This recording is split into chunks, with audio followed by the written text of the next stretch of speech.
ባልጫነት ያጣፈጠ እንደ መለኮቱ አምላካችን እንደ ቸርነቱ አባታችን የድንግል ማርያም ፍሬ የቤተልሔም ሕፃን መድኃኔ ዓለም ኢየሱስ ክርስቶስ ስለማይነገር ስጦታው ሐዋርያው ቅዱስ ጳውሎስ እንደተናገረ ክብርና ምስጋና ለሱ ይሁን።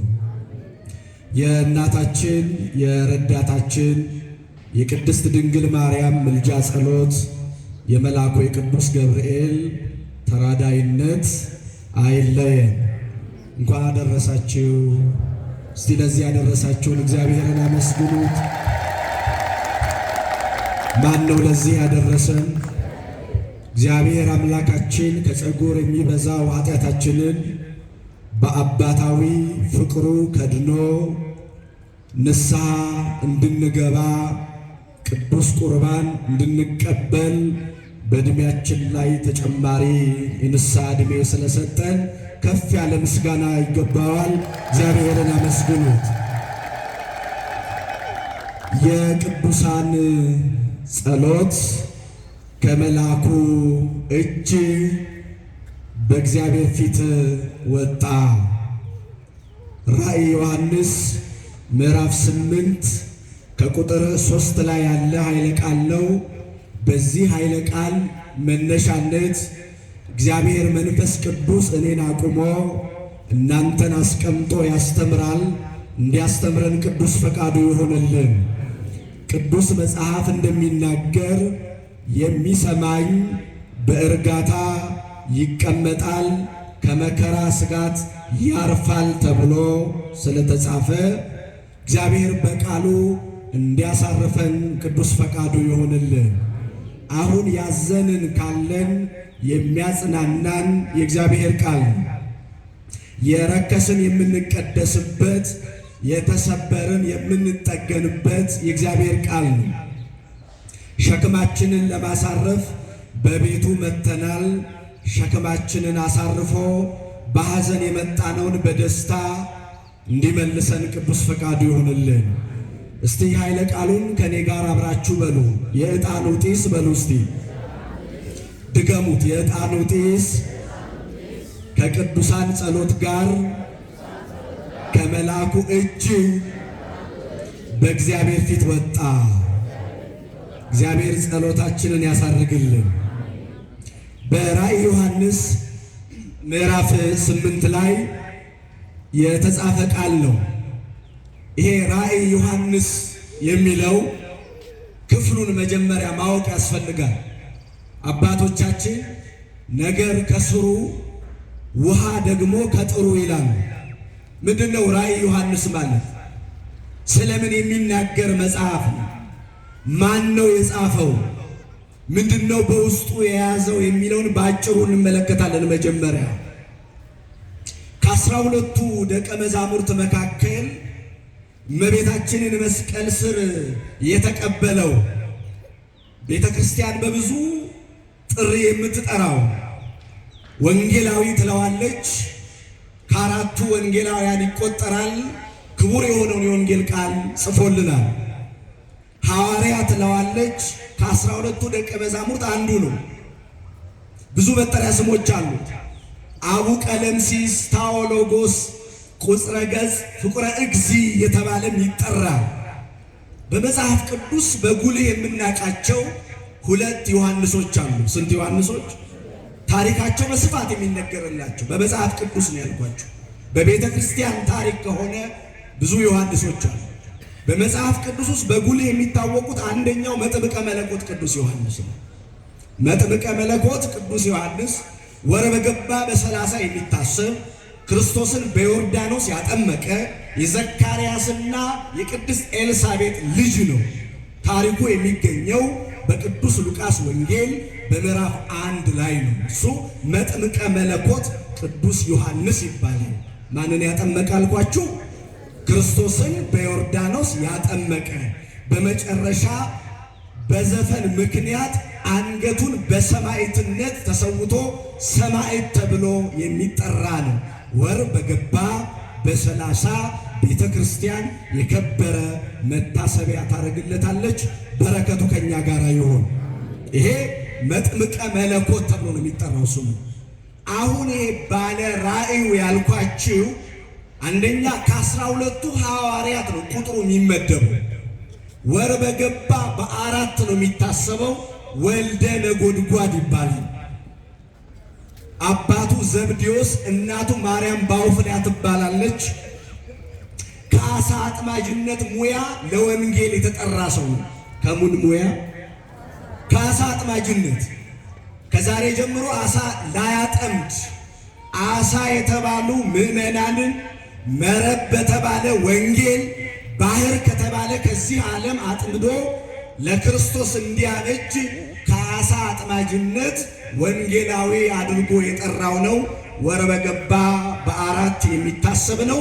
መጽሐፍ ቅዱስ ውስጥ አንደኛ ወንጌል ጽፏል። ምን ጽፏል? የዮሐንስ ወንጌል የሚለው የሱ ነው።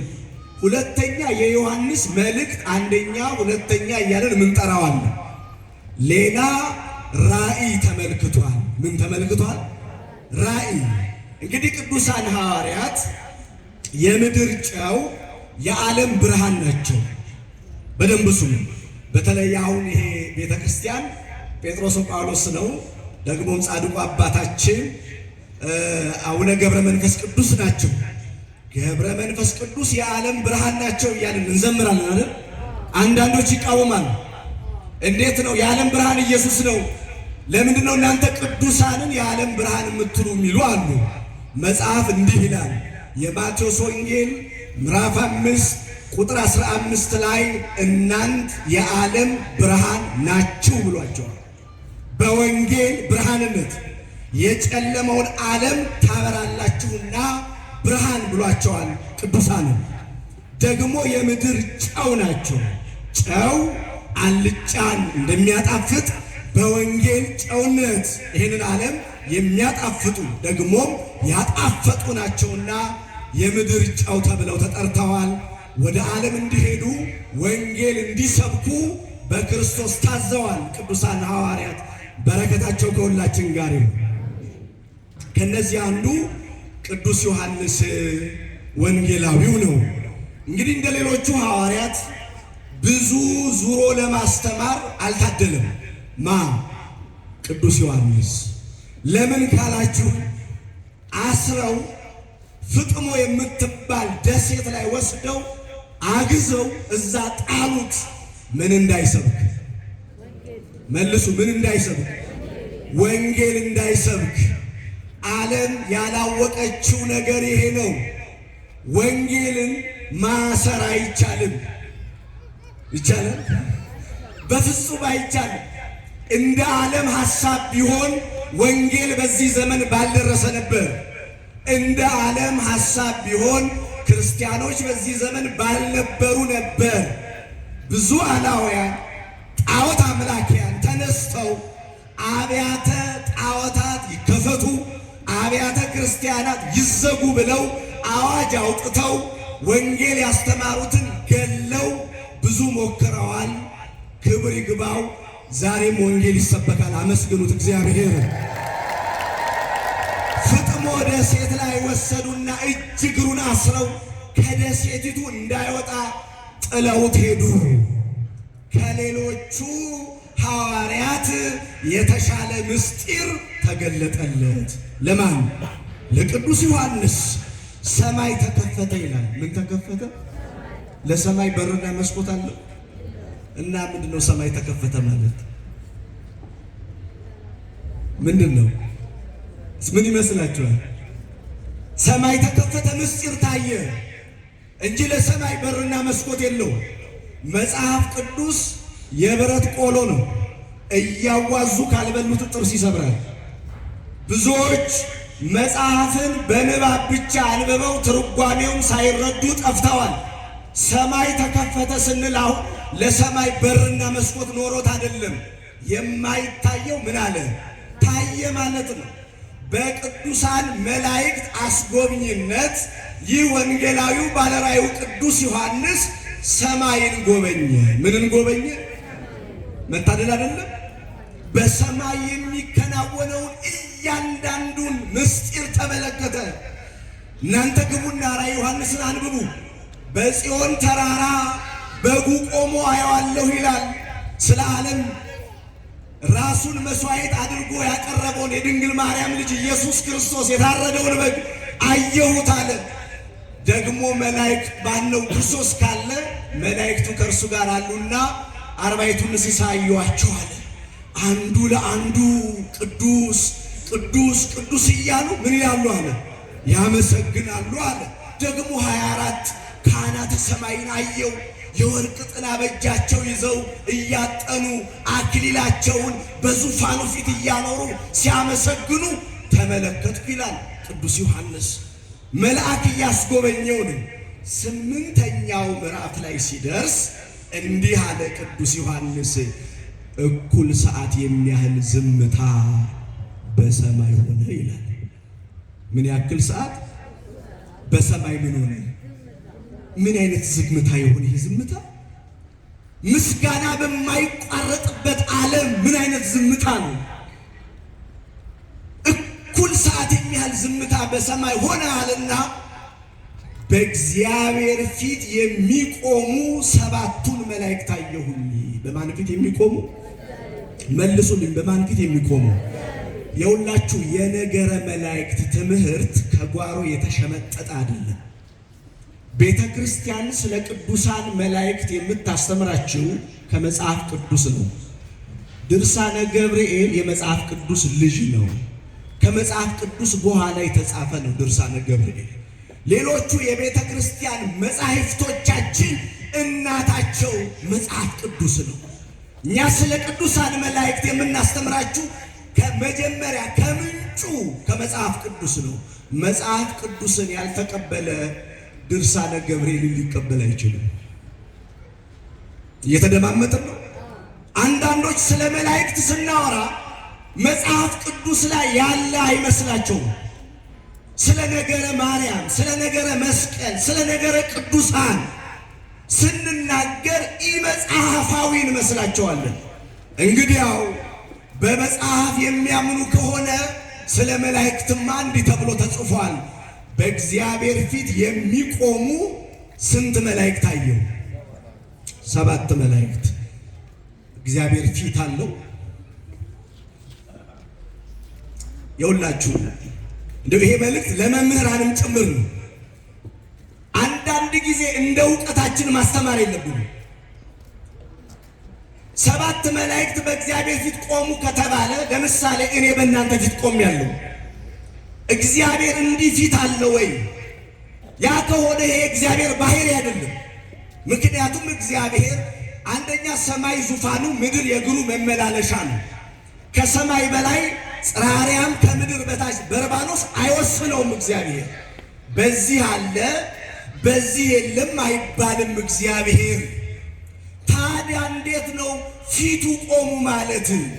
አሁን የቤት ግቡና አንድ የቤት ስራ ልስጣችሁ። ሻማ አብሩና በሻማ ፊት ቁሙ። ምን አብሩና? የሻማ ፊቱ ቤት በኩል ነው። ሻማ አብሩ። ከዛ ሻማው ፊት ሂዱና ቁሙ። የሻማው ፊት በዚህ በኩል ነው። በዚህስ? በዚህስ? በዚህኛውስ? ቤት ነው። በሁሉም ነው አይደል? አዎ። በእግዚአብሔር ፊት ይቆማሉ ማለት እንዲህ ነው። መላእክት ፍጡራን ናቸው። እግዚአብሔር ፍጡር አይደለም፣ ፈጣሪ ነው። በፊቱ ይቆማሉ ማለት ለምስጋና ነው። የመጀመሪያው ለምንድን ነው? አቤት እንጂ ይቆማሉ ማለት በሁለት እግራቸው ቀጥ ብለው ይቆማሉ ማለት አይደለም። ቁጥራቸው 7 ነው። በእግዚአብሔር ፊት ይቆማሉ አለ። 7ቱ ሊቃነ መላእክት ብላ የምታስተምረው እነዚህን ነው ቤተ ክርስቲያን። ከ7ቱ ሊቃነ መላእክት አንዱ ማን ነው? መልሱልኝ። አንዱ ማን ነው? ቅዱስ ገብርኤል። ገብርኤል እንዲህ ይላል። የቅዱስ ሉቃስ ወንጌል ምዕራፍ 1 ቁጥር 19 ላይ ስታነቡ በእግዚአብሔር ፊት የምቆመው እኔ ማን ነኝ ይላል። መልሱ። ገብርኤል ነኝ ያለው ለዘካርያስ።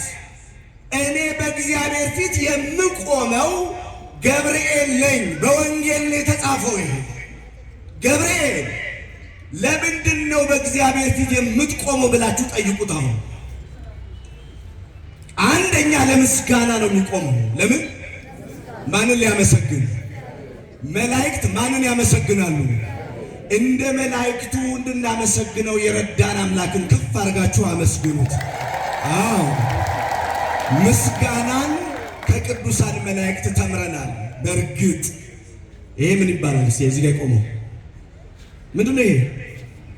ኧረ ጉድ ፈላ። ይሄ ምንድነው? አምዱ ምንድነው? ምሰሶ አይደል? ይሄኛውስ ምንድነው አገልግሎቱ? ቤተክርስቲያኑን መሸከም። ይሄ ዋናው አገልግሎቱ ነው፣ ወይም የሚታየው ወይም የተሰራበት ዓላማ ነው። ምስጢሩን ግን ታውቃላችሁ? የቅዱሳን መላእክት ምሳሌ ነው። ይሄ ምሰሶ፣ ይሄ አምድ 24 ሰዓት እንዲቆመው እንደምታዩት መላእክት በእግዚአብሔር ፊት ያለማቋረጥ የማመስገናቸው ምሳሌ ነው። እያንዳንዱ ነገር ምሳሌ ያለው ዝም ብሎ አይደለም። መላእክት ሲያመሰግኑ ያርፋሉ፣ ሲያርፉ ያመሰግናሉ። ምስጋናቸው ረፍት ነው። ረፍታቸው ምንድን ነው? ስለዚህ ምን አይቋረጥም ማለት ነው? ምስጋና አይቋረጥም። ዘወትር እግዚአብሔርን ያመሰግናል። በእግዚአብሔር ፊት የምቆመው ማንኛ አለ? ገብርኤል። መቆም አንደኛው ምስጋና ነው። ሊያመሰግን ነው የሚቆመው። ቅዱስ ቅዱስ ሊል ነው የሚያመሰግነው። ሌላው ግን የምቆመው ሲል ስለ ሰው ልጆች ምሕረት የምለምነው ማለት ነው። ገብርኤል ይወዳችኋል፣ ደስ ይበላችሁ። ገብርኤል ይወዳችኋል። የገብርኤል ፍቅር በምን ይታወቃል ብትሉኝ፣ ለአዳም ፍጥረት ሁሉ በሥላሴ ፊት ይጸለያል። ዘካርያስን ልጅ ትወልዳለህ ብሎ ሲነግረው አርጅቻለሁ አለ። እኔ እኮ በእግዚአብሔር ፊት የምቆመው ማንኛ ነው? ገብርኤል ነኝ። እኛ የሚቆምልን መልአክ አለን። ስለ ኃጢአታችን፣ ስለ መተላለፋችን፣ ስለ በደላችን የሚለምንልን መልአክ አለን። ይሄን የነገረን ክብር ይግባው የድንግል ማርያም ልጅ ነው። በቅዱስ ሉቃስ ወንጌል በምዕራፍ 13 ቁጥር 6 ላይ ግቡና አንብቡ። የክርስቶስ ትምህርት። አሁን እንግዲህ እነ አጅሬ ክርስቶስን የሰበኩ እየመሰላቸው መላእክትን የሚቃወሙ መላእክት አያማልዱም ይሉናል አይደለ? ኢየሱስ ምን ይላል ነው ጥያቄው። ሰዎች ምን ይላሉ አትበሉ፣ እግዚአብሔር ምን ይላል? የጎዳና ስብከት ምን ይላል አትበሉ፣ ወንጌል ምን ይላል? እሱ ነው የሚሻለው። ዛሬ ነገሩ ምቹ ነው። እንደ አባቶቻችን ተምረው የጠመጠሙ ውሉደ ያሬድ ናቸው። የቲክቶክ ጠምጣሚዎች አሉ። የእነንጦንስን ቆብ የጫኑ የአባቶቻችን ፍሬ የሆኑ መነኮሳት አሉ። ከመርካቶ ለብሰው የመነኮሱ አሉ። ቲክቶክ ላይ መጥተው የሚዘባርቁ አሉ። ኦርቶዶክስ ነበርን ውሸት ነው የሁሉ የሚሉ አሉ። አትስሙ እነሱ። ጥርት ያለውን የቤተ ክርስቲያን ትምህርት ስሙ። እንዲህ ይላል ጌታ። አንድ ሰው አለ፣ የበለስ ቦታ ነበረው። የምን ቦታ ነበረው?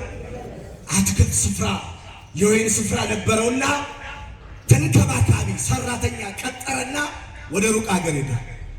ከዛ አንድ ቀን መጣና ሲያይ አረንጓዴ ነው፣ ፍሬ የለውም።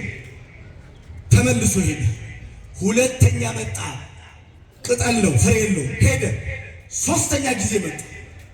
አሁንም አረንጓዴ ነው፣ ምን የለውም፣ ፍሬ የለውም። እንዲህ አለ ባለቤቱ፣ ና አለው ሰራተኛው፣ ምድሪቱን ለምን ያጎሳቁልብኛል? ፍሬ የሌለው ነገር ለምን ይደከማል? ቁረጥና ጣልልኝ አለው። በደንብ ተከታተሉ ምሳሌው። አሁን ያ ሰራተኛ ማጭድ ይዞ መጥረቢያ ይዞ አልተነሳም። ጌታዬ እቺን አመተውልኝ፣ እንከባከባታለሁ፣ ውሃ ጠጣለሁ፣ ብዙ ነገር አደርጋለሁ፣ ማዳበሪያ እሰጣለሁ፣ ካላፈራ ትቆርጣታለህ። መቁረጥ ማጽደቅ ያንተ ነው አለ አገልጋዩ። ይሄ በሉቃስ ወንጌል ምዕራፍ 13 ቁጥር 6 የተጻፈ ነው። ምንድን ነው ምሳሌ? የበለስ ቦታ እኔና እናንተ፣ የበለሱ ጠባቂ የእግዚአብሔር መልአክ፣ የበለሱ ባለቤት እግዚአብሔር ነው። መላእክቱን ስለ አንተ ያዝዛቸዋል። እግሮችህ እንዳይሰናከሉ በእጆቻቸው ያነሱሃል። መዝሙር 90 ቁጥር 11። ሁሉ መዳንን ይወርሱ ዘንድ ስላላቸው የሚያግዙ የሚላኩ የሚያገለግሉ መናፍስት ናቸው። ዕብራውያን 1 ቁጥር 14። በመንገድህ ይጠብቅህ ዘንድ ወዳዘጋጀው ስፍራ ያገባህ ዘንድ እነሆ እኔ መልአኬን በፊትህ እሰዳለሁ። ዘጸአት 23 ቁጥር 20። ይሄ ሁሉ በለስ የተባሉ ምዕመናንን የበለስ ጌታ የተባለ እግዚአብሔር በመላእክቱ ይጠብቃል። ዋጋ ሰጪ እሱ ነውና ወደ ምዕመናን ይመጣል፣ ይመለከተናል።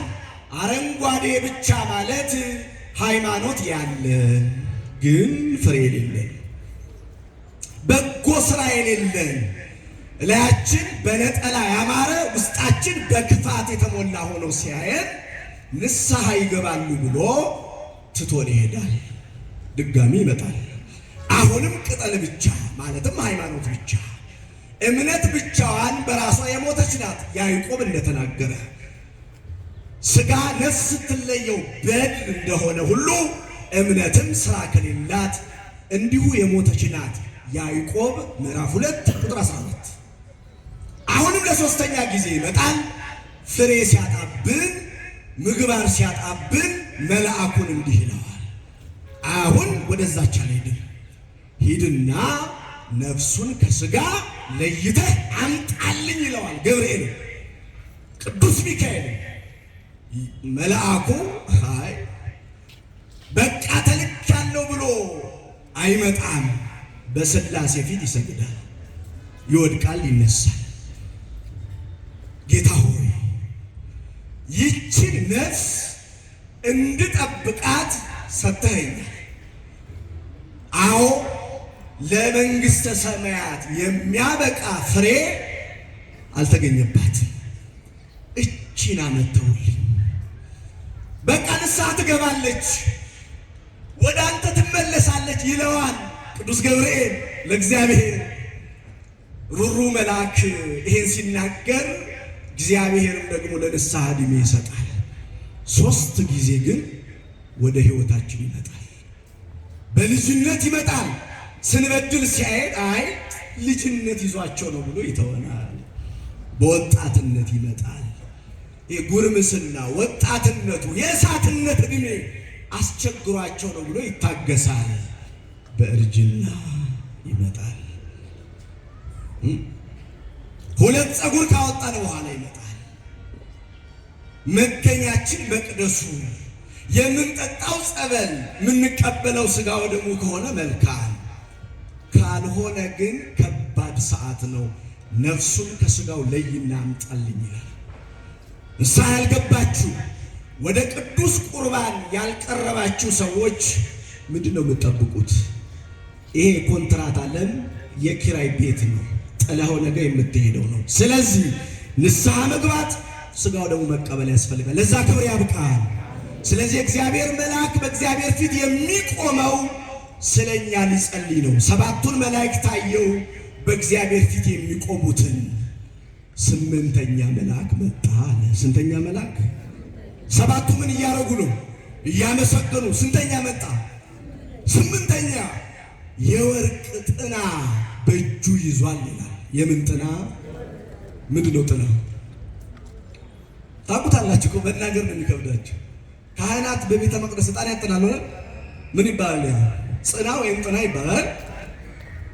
በነገራችን ላይ ስርዓተ ሰማይ ነው በምድር የተሰራው። እኔ አሁን ኦርቶዶክሳዊ ነኝ ብዬ አፌን ሞልቼ ስናገር መጻሕፍቱን ሳነባቸው የሰማዩን ነገር ነግረውኝ ሲያበቁ ምድሪቱን ስመለከታት ያን ሆና አገኛታለሁ። አሁን በሰማይ መላእክት ዕጣን ያጥናሉ። ምን ያጥናሉ? አደራችሁን በሰማይ ዕጣን ማን ተክሎላቸው ነው? የትኛው ቀጥቃጭ ቀጥቅጦ ነው ጽና የሰራው እንዳትሉ። አንዳንዶች መንፈሳዊነት ያልገባቸው አሉ። አንድ ጥያቄ ልጠይቃችሁ። በሰማይ አርብቶ አደር አለ? አለ? በግ የሚያረባ መልሱ እንጂ። በግ የሚያረባ አለ? አለ? የለም ማለት እግዚአብሔር ለአብርሃም በልጁ በይስሐቅ ፈንታ እንዲሰዋ ከሰማይ ምን አወረደለት ይላል? ምን አወረደለት? እና በግ አለ ሰማይ? ይኸውላችሁ አንዳንዶች ምስኪኖች ናቸው። አሁን ለጻድቁ አባት ለተክለ ሃይማኖት ሞቶሎሚን እንዲያጠምቀው መስቀል ከሰማይ ወረደለት፣ ጽላተ ማርያም ቅባ ሜሮን ወረደለት ስንል ኦርቶዶክሳውያን ተረታችሁን ጀመራችሁ። ደግሞ በሰማይ ቤት ታቦት የሚሰራ አለ ወይ ይሉናል። መጽሐፍትን አለማወቅ እኮ ድንቁርና ነው። አዎ በሰማይ እንደ ምድር ያለ ሳይሆን መንፈሳዊ ነገር አለ። በምድር ያለው ዕጣን የሚጨበጥ የሚታይ ነው። ሰማያዊው ዕጣን ግን በዓይን አይታይም።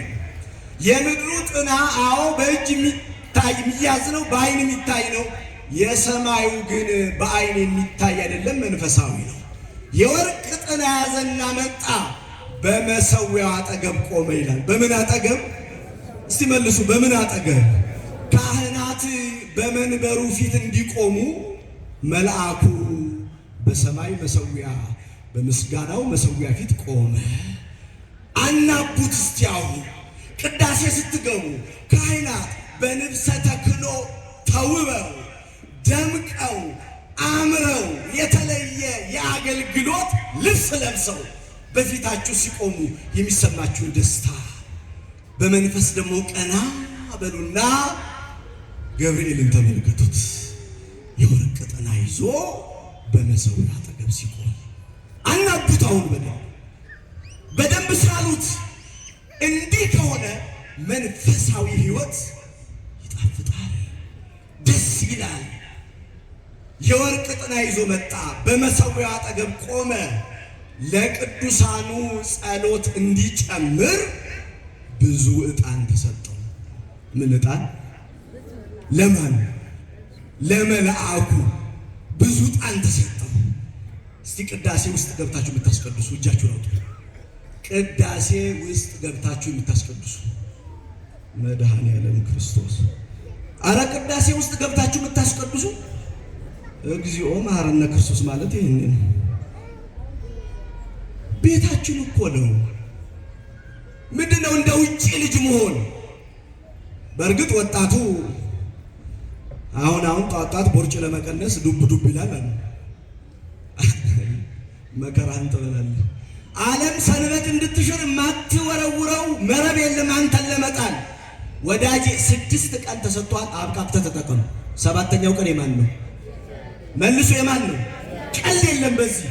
ክርስቲያኖች ከሆናችሁ 6 ቀን ከኃጢአት በቀር እንዳሻል እንድንሆን ተፈቅዶልናል። ከኃጢአት በቀር ዝላይም ከሆነ ዝለሉ በ6 ቀን፣ ስራ ከሆነ ስሩ፣ ሩጫ ከሆነ ሩጡ፣ ተፈቅዷል። እሱ ችግር የለውም። 7ኛው ቀን የእግዚአብሔር ነው። የእግዚአብሔርን ቀን አትውሰዱ፣ ሰንበትን አትሻሉ። ኑና መቅደስ ገብታችሁ አስቀድሱ። በቅዳሴ ጊዜ የሚቀድሰው ካህን ጽናውን ይዝና ወደ አስተዳዳሪው ሊቀ ጳጳስ ካለ ወደ ሊቀ ጳጳስ፣ ሊቀ ጳጳስ ከሌለ ወደ አስተዳዳሪው ይመጣል። አስተዳዳሪው ዕጣኑን ባርከው ለቀዳሹ ይሰጡታል። ይሄ ዝም ብሎ ከጓሮ የመጣ ስርዓት አይደለም። መልአኩ የወርቅ ጥና ይዞ ለቅዱሳን እንዲጨምር ብዙ ዕጣን ተሰጠው ያለውን ሰማያዊ ስርዓት በምድር ተሰማ። ከዛ ምን ሆነ ነው የትምህርታችን ርዕስ። የዕጣኑ ጢስ። የምኑ ጢስ? ከቅዱሳን ጸሎት ጋር ከመልአኩ እጅ በማን ፊት ወጣ? በእግዚአብሔር ፊት ወጣ። በገጠር በከተማ በሀገር ውስጥ ከሀገር ውጭ ባማረ እንዲህ ባለ ሕንፃ ቢሰራም በደሳሳ ጎጆም ቢሆን የሚጸለየውን ጸሎት የሚያሳርገው የእግዚአብሔር መልአክ 4 ነጥብ። ወደ እግዚአብሔር የምትጸልዩትን ማንኛውም ጸሎት ያለ መልአኩ ዕውቅና አያርግም። ይሄ እግዚአብሔር አሰራር። አንድ ደስ ያለው ሰው ተነስቶ የሰራው ስራ አይደለም። በቃ መላእክት ስራቸው ይሄ፣ የገብርኤል ስራ ይሄ፣ ከስራ ሁሉ አንዱ ስራ ይሄ። የምእመናንን ጸሎት ልዩ 3 ወደሚሆን ወደ አብ ወደ ወልድ ወደ መንፈስ ቅዱስ ማሳረግ። ገብርኤልን መውደዳችሁ ለከንቱ አይደለም። ደስ እያላችሁ ጸልዩ። ገብርኤል ጸሎታችሁን ያሳርጋል። ስራው በቃ አገልግሎቱ። ስትጸልዩ ተጠንቅቃችሁ ጸልዩ። እዚህ መጣችሁ ስለ ሰው ጥፋት የምትጸልዩ አይኑን አጥፋው እግሩን ቀጤማ አድርገው ስትል ገብርኤል ይቀየማል። አሁን ይህን ጸሎት ምን ሊያደርገው ነው? ምን ሊያደርገው ነው? አይኑን አጥፋ ስትል በስመ አብ ምን ሊያደርገው ነው? ገብርኤል ይጨነቃል። መላእክትን የሚያስጨንቅ ጸሎት እንዳትጸልዩ። ለንስሐ ሞት አውቃኝ ስትሉት ገብርኤል ደስ ይለዋል። እንኳን ጠበቅኩት። ይሄን የመጨረሻ ነገር ልንገራችሁ። መላእክት ይጠብቁናል። ምን ይሉናል? መልሱ። ምን ይሉናል? ስንወጣ ስንገባ መላእክት ይጠብቁናል። ማይጠብቀናል? መልአክ። ጨለማ ውስጥ ብንገባ መልአክ አለ። ብርሃን ውስጥም ብንሆን መልአክ አለ። ሀገር ውስጥም ከሀገር ውጭም መልአክ አለ። ይመስለኛል ይሄ አልገባንም። ሰው ጨለማ ተገን አድርጎ ኃጢአት ይሰራል። በር ዘግቶ ኃጢአት ይሰራል። ሀገር ቀይሮ ሰው አየኝ ያላየኝ ብሎ ኃጢአት ይሰራል። ወዳጄ የሚጠብቀን መልአክ ረስተዋል። በካሜራ እይታ ውስጥ ነህ ይባላል። አንዳንድ ቦታ ስትገቡ ሌቦችን ለመቆጣጠር በካሜራ እይታ ውስጥ ናችሁ። አሁን ተጠንቀቁ። ሰው አየኝ አላየኝ ስትል አጠገብህ የቆመ መልአክ አለ የሚጠብቅህ። እንዲህ ተብሎ ተጽፏል። የማቴዎስ ወንጌል ምዕራፍ 18 ቁጥር 10 ከነዚህ ከታናናሾች አንዱን እንዳትንቁ ተጠንቀቁ፣ መላእክቶቻቸው ዘወትር በሰማያት የአባቴን ፊት ያዩላቸዋልና ተብሎ ተጽፏል። ማንንም እንዳትንቁ ተጠንቀቁ፣ መላእክቶቻቸው። ሰው አሁን ጠባቂ ያለው ይባላል አይደል? ዝም ብሎ አይደለም። ዘወትር የአባቴን ፊት ያዩላቸዋል። ገብርኤል እግዚአብሔርን ያየዋል ማለት እኔ አሁን እናንተን እንደማያችሁ ማለት ነው። እነዛማ አይሆንም። እግዚአብሔር ቅድም ብያቸዋለሁ፣ በዚህ አለ በዚህ የለም አይባልም። መላእክት እንደውም እግዚአብሔርን ማየት አይችሉም፣ ፊታቸውን በሁለት ክንፋቸው ይሸፍናሉ ነው የተባለው። ያያሉ የሚለው እዚህ ጋራ ምሕረት ይለምናሉ ነው። ስትጸልዩ እንዴት ነው የምትሉት? አይናችሁን ቀና አድርጋችሁ ወደ ማን ታያላችሁ? ምን እየለመናችሁ ነው? ምሕረት። ሰው ወይም ፍጡር ወደ እግዚአብሔር አየ ከተባለ ምሕረት ለመነ። እግዚአብሔር ሕዝቡን አየ ከተባለ ምሕረት ሰጠ ማለት ነው። መላእክቶቻቸው ዘወትር የአባቴን ፊት ምን ይሉላቸዋል? ያዩላቸዋል። የሚያዩልን የሚለምኑልን መላእክት አሉ። አመስግኑ እግዚአብሔር። ስለዚህ በዚህ መልአክ ፊት መጠንቀቅ ያስፈልጋል። ያለዛ ጠዋት ጠብቆን ወይም ቀን ጠብቆን ማታ ለሚቀጥለው ተረኛ መልአክ ሲያስረክብ እንዴት ነው የወልደ ገብርኤል ውሎ ይለዋል። አይ እሱማ ጠዋት ቤተ ክርስቲያን ሂዶ ኪዳን አድርሶ ደግሞ ቃለ ወንጌል ተምሮ ከሰዓት ተመልሶ ቅዳሴ አስቀድሶ ካለ ደስ ይለዋል። ኧረ ተወኝ እንደው ሲሽለኮለክ ማላየው መስሎ አንዴ ጨለማው ሲገባ አንዴ እንዲህ ሲያደርግ መልስ ሲበጠብጥ ነው የዋለው።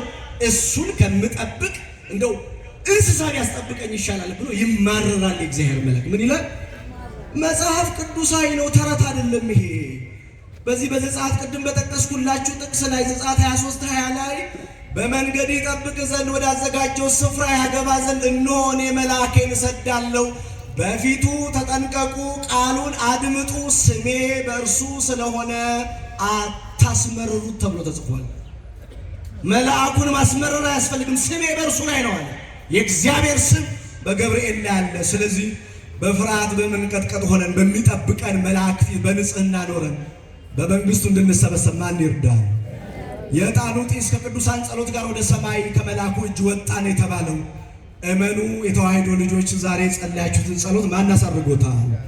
ገብርኤል እንዴ? ገብርኤል አሳርጎታል። ወደ ማን? ወደ እግዚአብሔር።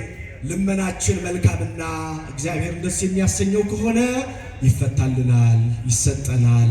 እግዚአብሔር ባለጸጋ ነው፣ ንፍገት የለበትም። እግዚአብሔር ሰጥቶ አያልቅበትም። ያልቅበታል? ደግሞ እንደ ሰውም አይደለም። እግዚአብሔር ቸር መሐሪ ይቅር ባይ ነውና የለመናችሁትን ልመና ሁሉ አምላከ ቅዱስ ገብርኤል ይስማችሁ። አሁን አመናችሁ መላእክት ጸሎት እንደሚያሳርጉ በተዋሕዶ ሃይማኖት ያጽናችሁ።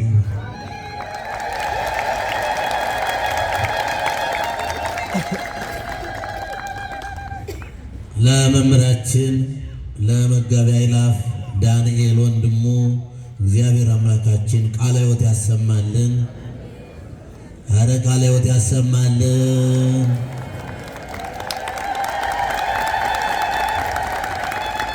የአገልግሎት ዘመናቸውን ይባርክልን፣ በእድሜና በጸጋ ይጠብቅልን። ሌላም ቀን እንጋብዛቸዋለን። በምን ትገልጻላችሁ?